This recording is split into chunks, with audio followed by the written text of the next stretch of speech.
So now we're going to do the Q&A. So if you want to ask a question or make a short comment, raise your hand. I will repeat the question and then try to engage in conversation. So, yes? How do you keep getting in? So the question is, how do I keep getting in? That is a very good question. I actually had contacted Michael Sard because I was trying to line up an Israeli lawyer if I was going to get deported. I think it's because even though Israel presents itself as this huge security state, it actually doesn't know everything that the right hand and the left hand are doing. So I was really worried about being deported this time because I have a couple of friends who were deported from the airport.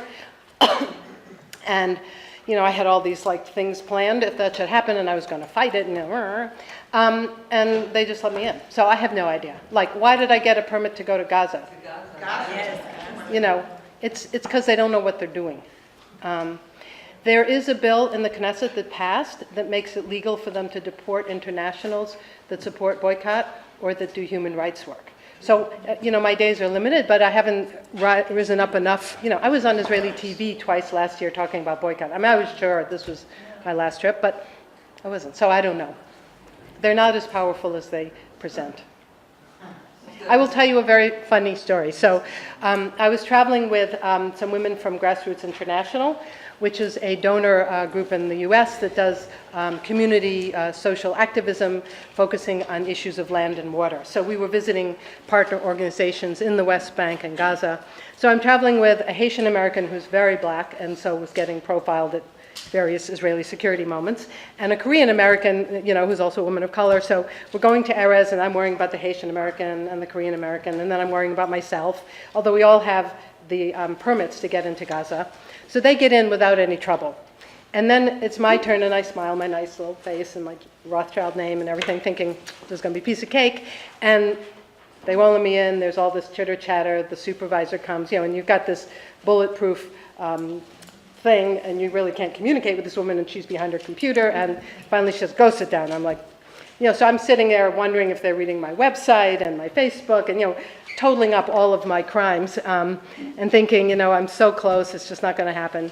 And finally, you know, after the supervisor comes and they have this long powwow, they call me back. And it turned out that they accused me of falsifying my passport because they didn't think I was 68. And I was like,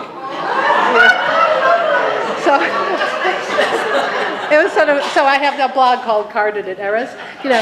So I said, you know, it was a very good year, 48, you know, and everybody laughed. But that was my trouble getting in. I was like, really? So you never know. It's really quite bizarre. The Israelis actually give you much more trouble leaving than getting in. And people routinely have this experience. And I had quite an experience leaving Erez and a bizarre experience leaving Ben Gurion. But it was just, it's harassment. It's not that they're actually going to, you know, peel my fingernails off. It's just they want me to know that they don't like me being here. So the question is, how did I have my transformation? There's actually on my website, there's an essay that was published in the link that's basically my story. So if you want the full, you know, hour-long version, you could go look at it. But basically, you know, I came from, you know, a liberal Jewish family growing up in a small town. My parents are from Orthodox families. So I was very usual in terms of being a nice Jewish girl, getting Hebrew school 3 days a week, and, you know, we saved money to buy trees in Israel and plant the desert groom and all that stuff. So I think for me, the first thing that happened was that I took the sort of messages about justice and democracy and fighting discrimination really seriously. So then, you know, with that kind of innocence, I head off to college in the 60s. And, you know, there's the Vietnam War. I get to medical school. I discover feminism. I discover healthcare reform. I discover the two-class healthcare system.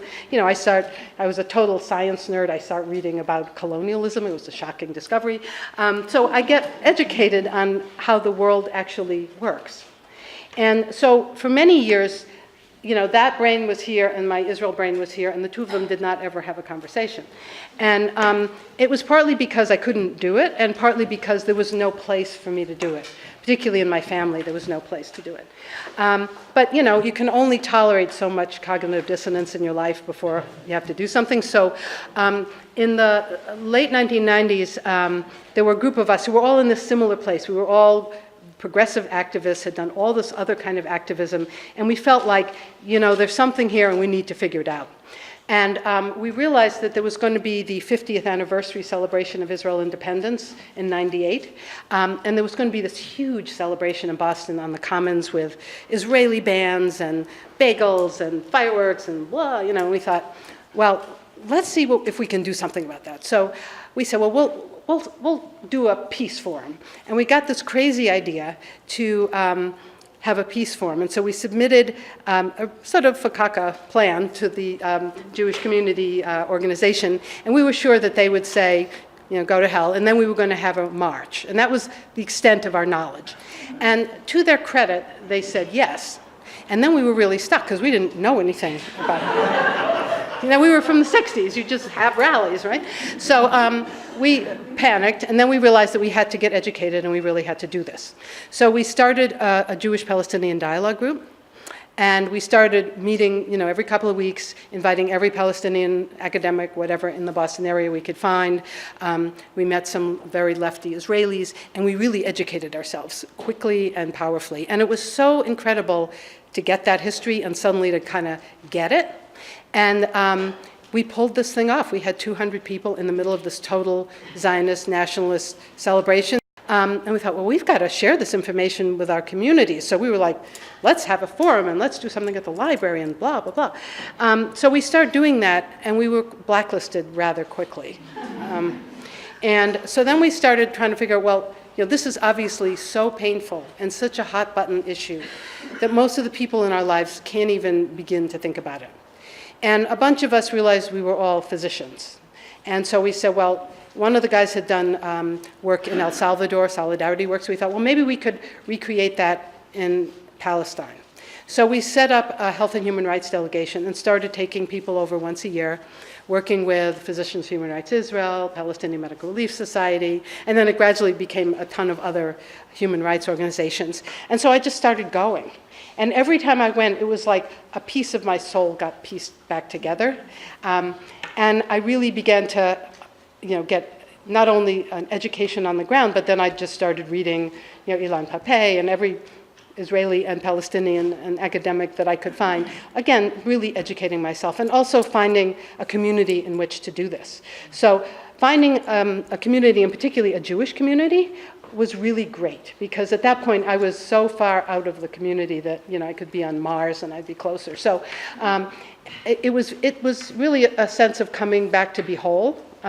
So it's actually been a very positive experience. And I'll just tell you, I had the department chief in my hospital, which was called Beth Israel Hospital, so you can imagine what that was like. It was actually founded because Jewish doctors couldn't get admitting privileges at the Brigham because of all the anti-Semitism in Boston. So anyway, so this chief had lived in Israel. He used to take docs over to tour the emergency facilities. He was like very rah-rah. And when I was going to start these delegations, I went to see him, and I said, I'd really like to meet some Israeli doctors, because I was curious, how do doctors deal with this stuff? And they have, Palestinian patients and Jewish patients, and they have soldier patients. I wanted to get in, and I thought maybe he could give me some names. And so we had this very civil conversation. And then when I asked him for some contacts, he refused. And I said, why? And he looked at me and said, because you are a danger to the Jewish people. So that was like the beginning of my really understanding that I was stepping very far out of the comfort place. But then I was really determined to do it. And it took about 5 years for him to leave. And every year I would ask, can I do grand rounds? I have a grand rounds on healthcare under occupation. It's like totally, UN statistics and my little photos, and it's very scientific. And that doctor got to talk about going to Afghanistan during an earthquake. How come I can't do this? And every year it was no, no, no. And finally he leaves, and I think, okay, here's my chance. So I put in my request to do grand rounds, and the acting chief says yes. So I'm like, so. When my grand rounds gets announced, it's something like the impact of war and occupation on health in the occupied territories. So the week it came out, they got 100 emails saying I should not be allowed to give grand rounds. So this is a hospital I've been in for 30 years, the people I trained, the people I'm training, and it was like, don't let her speak. And it was very wild because the department acting chief was very brave, and she said, I'm going to let you do this, but don't screw it up, And so it was quite amazing. 100 people came, everybody survived. It was a very scientific paper. But, that's kind of what the struggle is like every minute. And it's just been an amazing journey. A follow-up question. What did your mother think? What did my mother think? I ask this every day of my life. So my mother's a very interesting person because she was a Jewish writer. She wrote on the Holocaust. She wrote about the Jewish immigrant experience. She, was a big Hadassah lady, but she wasn't a dummy, And she was also a liberal. I mean, she taught in the inner city schools and all that kind of stuff. So she began to come to my events, which was very difficult for her. And one day she said to me, I'm proud of what you do, but you take it further than I can bear. And from what I got from all this was that she really understood that I was reporting the truth. But it was so painful to her that it broke her heart because she loved Israel. She would go to, in Jerusalem to these writing conferences, and my parents probably built half the state, they were big supporters, but it was a heartbreak for her. So it was very important for me to understand that part of it, because if we don't understand that part of it, we're not going to understand why people behave the way they behave. And then, she died in 2009, so she hasn't seen how far I've gone. I think she would be sort of painfully proud, but, she's sort of the outcast in the family anyway. So, my relatives, I have 2 cousins that talk to me, but, everybody else doesn't. So, it's that kind of very usual Jewish family situation. Yes. No. So is your question about what's going on in Israel or what's going on here? Both. Both, okay. So first of all, let's do here. So what I find is that the more egregious the policies of the state of Israel are, the more difficult it is for liberal Jews to stand behind the state of Israel. And things just get more and more egregious. So I think you see this sort of squirminess going on because it's very hard to defend this if you believe in all the other things that liberal Jews believe in. The other thing is that the children of liberal Jews are not having it. And so if you look at the younger generations coming up, they don't march with Israel as a group. They don't support Israel right or wrong. And so their parents know this. So there's going to be a shift just because of the generations, but I also think that it's becoming much, much harder to defend the policies of the state of Israel. And so we are seeing that. And then I think the whole thing about the intersectionality, like, if our police are being trained by the occupying army in Israel and then come home and beat up kids in the ghettos, and use the tear gas that they're tear gassing the people in Beijing on black kids in Los Angeles. I mean, this gets very close to home. And so I think the intersectionality stuff is really important, and the Black Lives Matter stuff really makes it seem very less distant, okay? The other thing I think is that social media has played a huge role in people actually knowing what's going on. So a lot of things that happened that were invisible, they can't be invisible anymore. And between that and the internet and all the alternative news sources, we're just in a very, very different place than we were 20 years ago. The other thing that I think that's fascinating to me about this new not new, but the alt-right coming to a surface, is we now have this really crazy situation where we have people who are blatantly anti-Semites who are totally pro-Israel. And that's something you gotta wrap your brain around. So I'll tell you my theory about it. I mean, it's not my own, it's a theory I've evolved with, reading a million things. So if you're a sort of white nationalist, alt-right, we want to have the white Aryan nation type of guy, you don't like Jews, okay? And getting rid of them and having them all go home is really good for you because there's a Jewish problem in the US, and the way to get rid of them is to encourage them all to go to Israel. So you can be a complete ugly Nazi-like anti-Semite and be in the alt-right. But you love Israel because Israel is the US entry into the Middle East. It's a nation that has enshrined ethnic purity and done very, very well. It's very useful to US foreign policy. So you see this very odd combination of anti-Semite, pro-Israeli policy types. And they're in the ascendancy right now. And I don't think that most liberal Jews can tolerate that. I mean, it's a real, you don't want to get in bed with these people. So between that and the Christian right, pouring millions into the settlement movement, the lines are getting clearer about you've got to stand up or you're going to get run over, or you're going to, So it's a very interesting changing dynamic. In Israel, so what's going on in Israel in terms of what the Palestinians are saying, what the Israelis, so, I should not be speaking for Palestinians, but I can say that the Palestinians that I spoke to, basically, first of all, no one's talking one state, two state federation. That's not even on the table. People are saying, look, there is a one state, okay? There's Israel, there's all of the settlements, there's the Jordan Valley, which is a closed military zone. This is one state. It's an apartheid state. It's in a state with Jim Crow in Israel, but it's one state, let's be real. So the fight is an anti-apartheid fight. The fight is for human rights for everyone. And that's what the battle is about. So that is a very different discourse than like 10 or 15 years ago. There's also a lot of support for the boycott movement. I mean, it's like internationals, that is your job, go do it. And that's what we're being told by sort of activist Palestinians. The other thing is that many Palestinians that I work with feel very invisible. So, sometimes I feel like, am I doing sort of, occupation tourism? And they're like, no. Tell our stories, make this public, get it out there. People really don't feel like anyone's listening or hearing them. So the more that people of privilege, like a white lady who's Jewish, can do this, that serves the cause. And so I think you also get that message really quite strongly, particularly in Gaza, where people feel like they're just completely forgotten. And, there's sort of a competition of catastrophe with the Syrian refugees. I mean, what's worse off? A Gazan who's lived through 3 wars in 6 years, or a Syrian refugee, they're all in catastrophe, But so people feel like there's a competition for attention, and there's certainly a competition for money. And the other thing that's happening in Gaza with the donor groups that constantly rebuild Gaza, they're saying, why should we rebuild it? Israel's just going to bomb it. So the donor agencies have dried up a lot.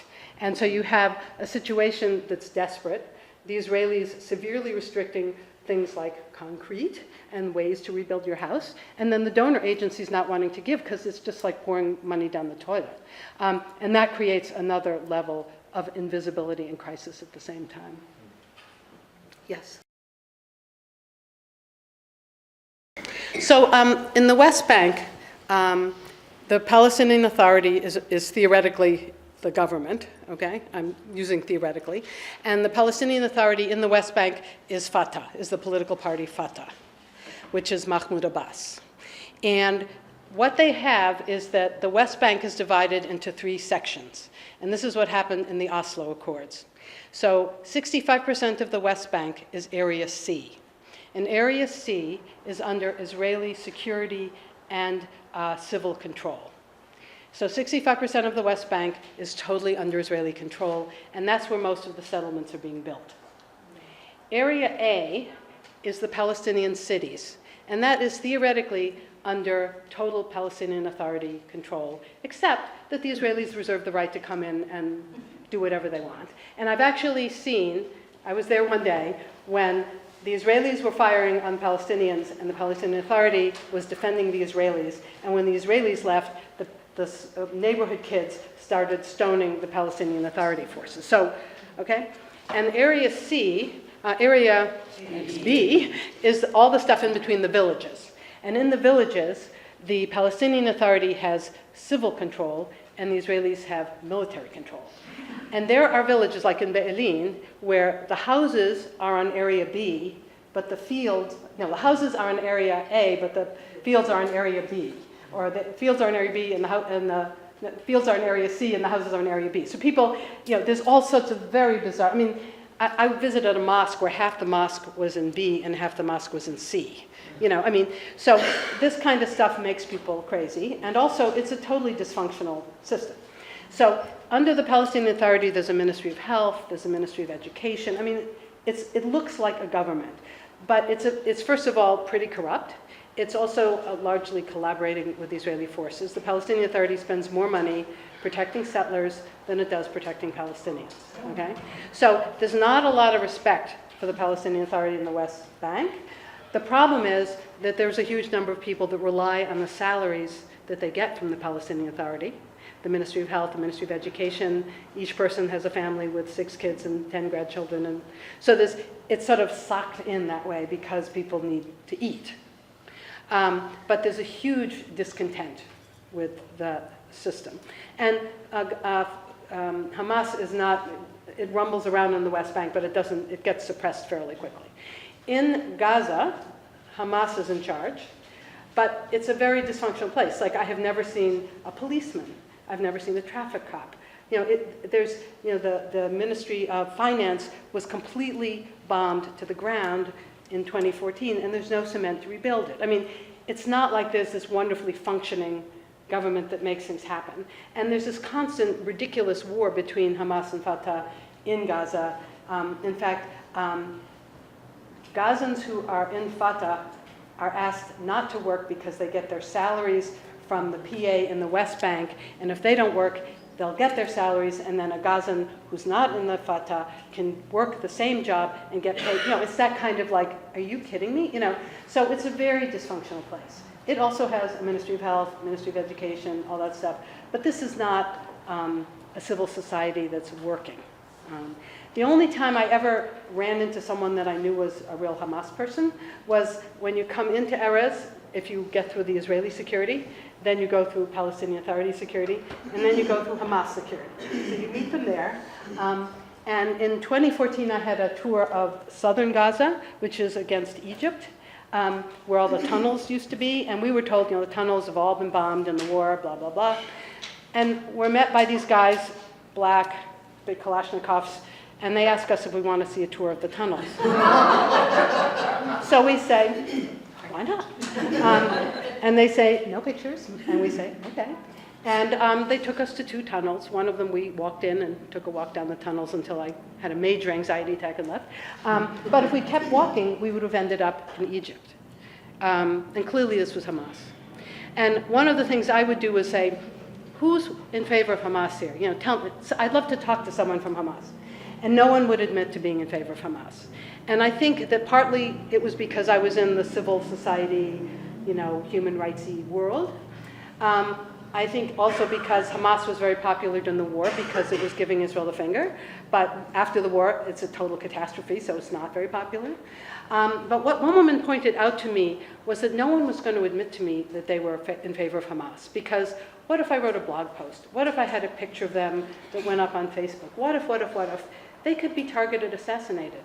So it was in no one's interest for them to admit to me that they would be in favor of Hamas. I don't think I did meet anyone, but no one would tell me. I'm not the person they would tell. So that's my understanding.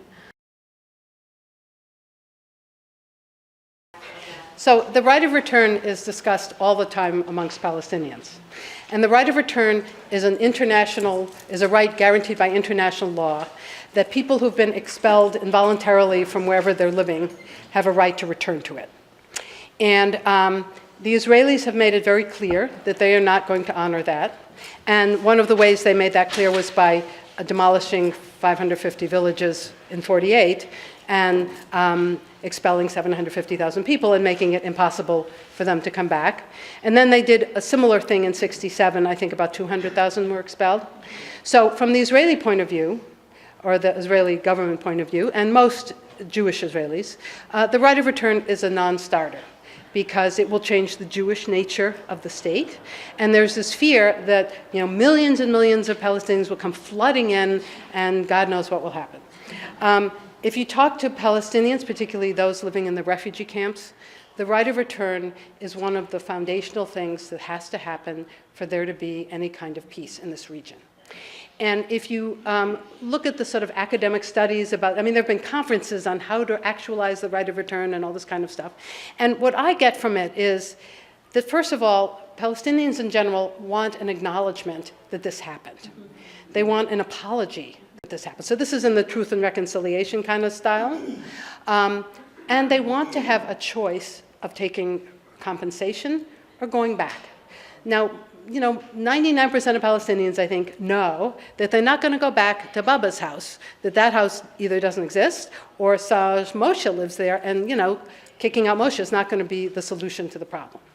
So I think what people have talked about a lot is some combination of compensation and return. I mean, there are villages that are just forests, so you could rebuild that village if you had the political will. It's also pretty clear that I don't think most Palestinians would go back, because it would be a really tough place to live. But they want to get the other things recognized. They want financial recompensation and to move on beyond the camps. And a lot of the people who are in the camps are basically trapped from poverty and lack of options. Because people don't like living on top of each other and that kind of thing. And as soon as people get an education, then they have a house right outside the camp, or they live in, the Emirates. Or so. You see people worming their way out, and there's a big brain drain.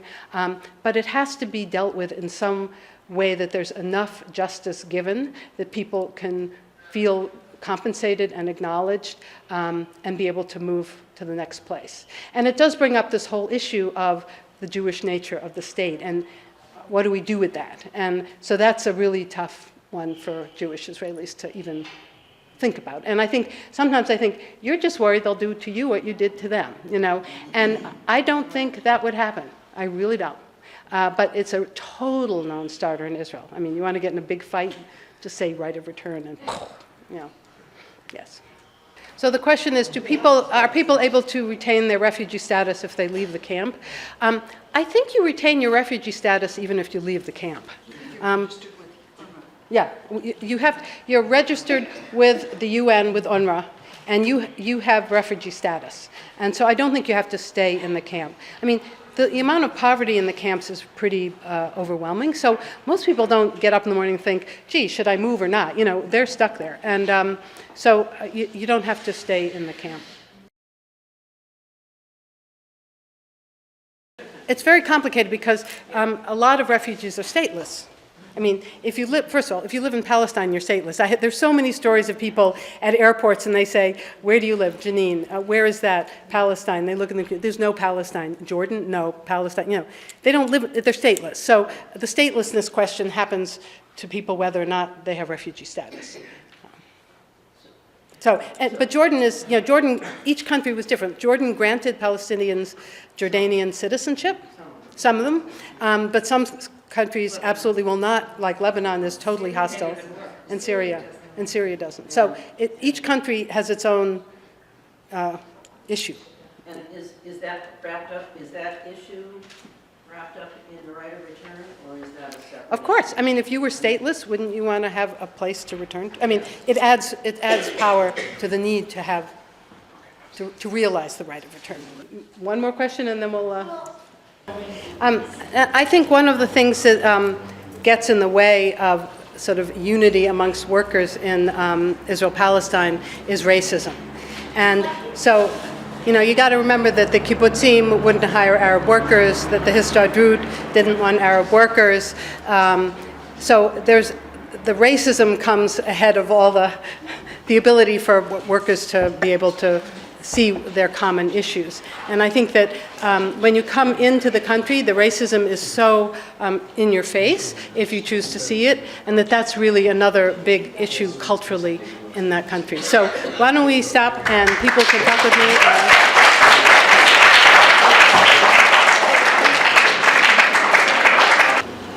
This event is being co-sponsored by Students for Justice in Palestine and JVP of Columbia University, as well as Columbia University apartheid divest.